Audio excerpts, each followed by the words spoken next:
Kozo तोणे काणू आहे, अॼु रात त हर को राणू आहे। तूं बि नशे में मां बि नशे में, चंड बि आहे पंहिंजी लय में, माड़ी माड़ी वांदी आहे, तुंहिंजी मुंहिंजी चांदी आहे। हल त हली अॼु मौज मल्हायूं, काक महल जो दर खुड़कायूं, पीतल ई सही खाधल ई सही, मूमल न सही सूमल ई सही।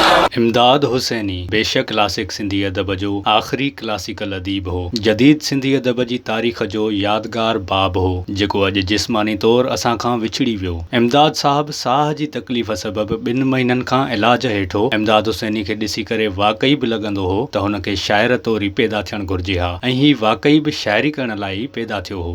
संदसि ज़िंदगीअ जो निस्बुल ऐन ई अदब सर्जण हो। हू चवंदो हो त जीअं कंहिं मुल्क खे इंजीनियरनि, डॉक्टरनि, बैंककारनि, मईशतदाननि ऐं साइंसदाननि वग़ैरह जी ज़रूरत हूंदी आहे, तीअं मुल्क खे शाइरनि ऐं अदीबनि जी बि ज़रूरत हूंदी आहे। हू शायदि एतिरा भेरा साह बि न खणंदो हो जेतिरा भेरा शाइरीअ जे उधमनि खे साह बणाए ॿाहिरि कढंदो हो। इमदाद हुसैनी उहो लेजेंड अदीब हो जंहिंजे मुकमल इलाज जो ज़िम्मो हुकूमत खे खणणु खपंदो हो। जेकॾहिं मज़ाहिया अदाकार उमर शरीफ़ जो परॾेह मां हुकूमती सतह ते इलाज कराइण जो बंदोबस्त करे सघिजे पियो, त इमदाद हुसैनी जो बि इलाज परॾेह मां कराइणु घुरिबो हो, ऐं इहा नौबत न अचणु घुरिजे हा जो हू डॉक्टरनि तरफ़ां नेठि लाइलाज करार पाए हा। इमदाद हुसैनी खे हिक शाइर तौर ज़िंदगी सां प्यार हो। इहो ई सबबु हो जो मरण वक़्तु बि हुन अखियूं न ॿूटियूं, खुलियल अखियुनि सां हिन दुनिया ऐं असांखे आख़िरी दीदार करण महिल बि ॾिसंदो रहियो। इमदाद हुसैनी साहब, असां बि तव्हांखे अलविदा न चवंदासीं, मोकिलाणी नाहे सदाईं गॾु।